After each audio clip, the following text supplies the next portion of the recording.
ब्रह्मचारिणी बेटी।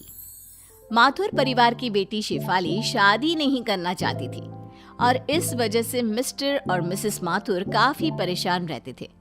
उन्होंने कई बार अपनी बेटी शेफाली से इस बारे में बात करने की कोशिश की, लेकिन शेफाली हर बार ये कहकर बात को टाल देती थी कि उसे शादी करने में बिल्कुल भी इंटरेस्ट नहीं है।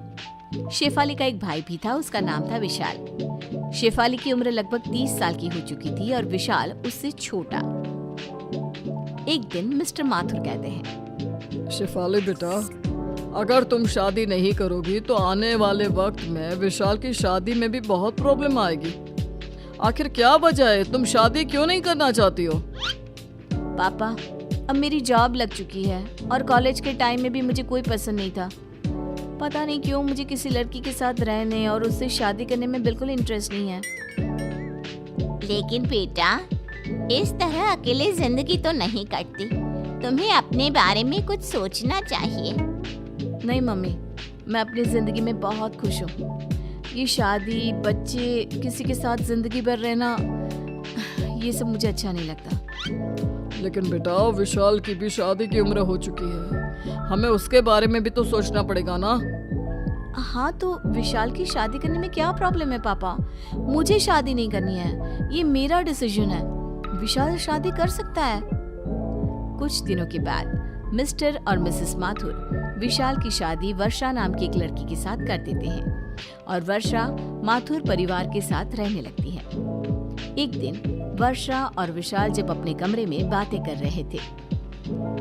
जानती हो वर्षा, मैं तुमसे बहुत प्यार करता हूँ। I love you.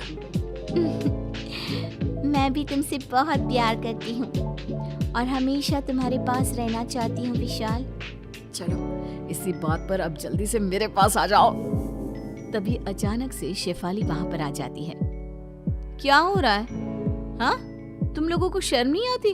दिन दहाड़े रोमांस करने में लगे हुए हो। मम्मी पापा भी घर पर ही है। लेकिन शेफाली दीदी, हम तो अपने कमरे में हैं, किसी के सामने थोड़ी ना कुछ कर रहे हैं। बेशर्मी की भी हद होती है। आजकल की लड़कियों को तो बस लड़कों से चिपकने का बहाना चाहिए। मुझे देखो, आज तक किसी लड़के को छुआ तक नहीं है। मैं हाथ तक नहीं मिलाती किसी लड़के से। पूरी ब्रह्मचारी हूँ। लेकिन दीदी, मेरी और वर्षा की शादी हुई है, वो मेरी पत्नी है, और अगर वो मेरे पास आती है तो इसमें कुछ गलत नहीं है। अच्छा ठीक है ठीक है, मुझे ज्यादा लेक्चर मत दो। तुम्हें बाहर मम्मी बुला रही थी, यही कहने आई थी। विशाल और वर्षा शेफाली के साथ कमरे से बाहर आते हैं। विशाल बेटा, बहुत दिन हो गए हम पूरी फैमिली के साथ कहीं आउटिंग पर नहीं गए। हाँ विशाल बेटा, और इसलिए तुम्हारे पापा कह रहे थे कि सब लोग साथ में मूवी देखने चलते हैं। बहुत अच्छा प्लान है मम्मी। मैं भी वर्षा से यही कह रहा था कि कहीं घूमने जाने का प्रोग्राम बनाते हैं। ठीक है मम्मी जी, हम लोग टिकट बुक करवा लेते हैं आज शाम की और सब साथ में चलते हैं। शाम को सब लोग मूवी देखने के लिए थिएटर पहुंचते हैं। वर्षा और विशाल एक दूसरे के पास वाली सीट पर जैसे ही बैठने की कोशिश करते हैं। हटो तुम दोनों यहाँ से, यहाँ तुम दोनों के बीच वाली सीट पर मैं बैठूंगी। अरे शेफाली, ये क्या कर रही हो? उनकी नई नई शादी हुई है, उन्हें साथ में बैठने दो। हाँ बेटा, वो दोनों मियाँ बीवी है, तुम उनके बीच में बैठकर क्या करोगी? अरे मम्मी, थोड़ी देर इनका दूर रहना जरूरी है, बैठने दीजिए ना मुझे। और जिद करके शेफाली वर्षा और विशाल के बीच में बैठ जाती है। ये बात वर्षा और विशाल दोनों को ही अच्छी नहीं लगती। कुछ दिनों के बाद, वर्षा जरा इधर आओ मेरे पास, तुमसे कुछ जरूरी बात करनी थी।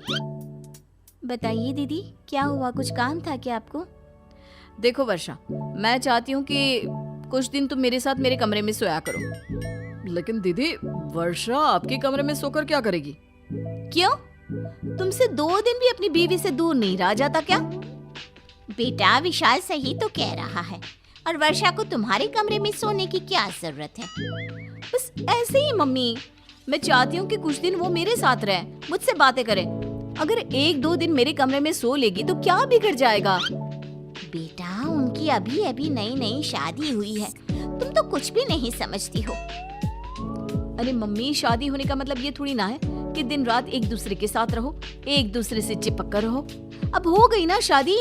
मुझे देखो, 30 साल से ऊपर की हो गई हूँ, लेकिन अभी तक ऐसी कोई फीलिंग मेरे दिल में नहीं आती। माथुर परिवार शेफाली की इन हरकतों से परेशान हो जाता है और फिर वर्षा और विशाल मिलकर एक प्लान बनाते हैं। शेफाली दीदी, मेरे ऑफिस का एक कलीग है, उसने अभी अभी ज्वाइन किया है। कुछ दिन वो हमारे ही घर आकर रहने वाला है। अरे ऐसे कैसे कोई अनजान लड़का हमारे घर में आकर रहेगा? अरे बेटा, किसी की मदद करने में क्या बुराई है। अच्छा ठीक है, लेकिन उससे कहना कि घर की औरतों से थोड़ा दूर ही रहे, ज्यादा बात करने की और चिपकने की जरूरत नहीं है। और कुछ दिनों के बाद अमन नाम का एक लड़का जो शेफाली की उम्र का था मिस्टर माथुर के घर पर रहने आता है। एक दिन सुबह के वक्त। वैसे शेफाली जी, शायद आपसे किसी ने कहा नहीं, लेकिन आप दिखने में बहुत खूबसूरत हैं। देखो, तुम अपने काम से काम रखो, मुझे इस तरह की झूठी तारीफ बिल्कुल पसंद नहीं है। लेकिन मन ही मन शेफाली को अमन का अपनी तारीफ करना बहुत अच्छा लगता है। और फिर अगले दिन, शेफाली जी, आप ऑफिस जा रही है? मैं भी उधर ही जा रहा था, चलिए मैं आपको छोड़ देता हूँ। अरे नहीं, मैं अकेले चली जाऊंगी। मैं किसी लड़के के साथ घर से बाहर जाना पसंद नहीं करती। अरे कोई बात नहीं, एक ही रास्ते पर जा रहे हैं, इसमें क्या हुआ, चलिए बैठ जाइए। ओह, चलो ठीक है। शेफाली अमन के साथ चली जाती है। एक दिन ऑफिस से आने के बाद, माँ मेरी तबीयत ठीक नहीं है, मैं अपने कमरे में आराम करने जा रही हूँ।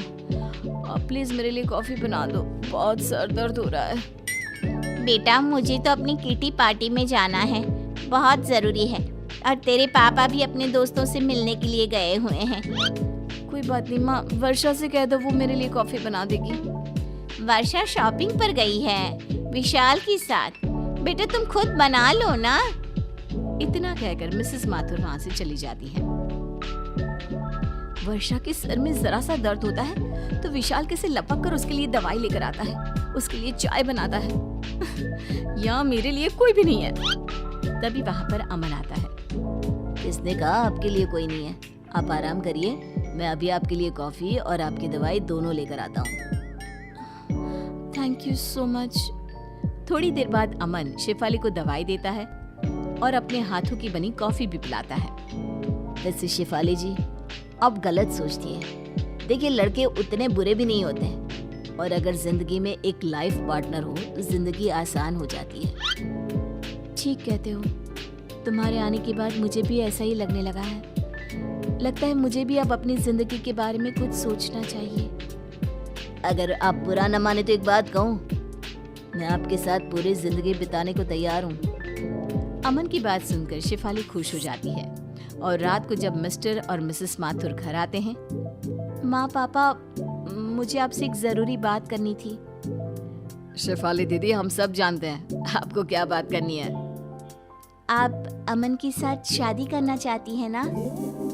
अरे लेकिन आप लोगों को ये बात कैसे पता? क्योंकि ये हमारा ही प्लान था। और मैं तो अमन को पहले से ही जानती हूँ।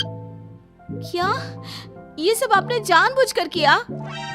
तो क्या करते बेटा, जिंदगी भर अपनी बेटी को ब्रह्मचारिणी बेटी तो नहीं रहने देते ना। देखो बेटा, शादी करना और खुश रहना कोई बुरी बात नहीं है।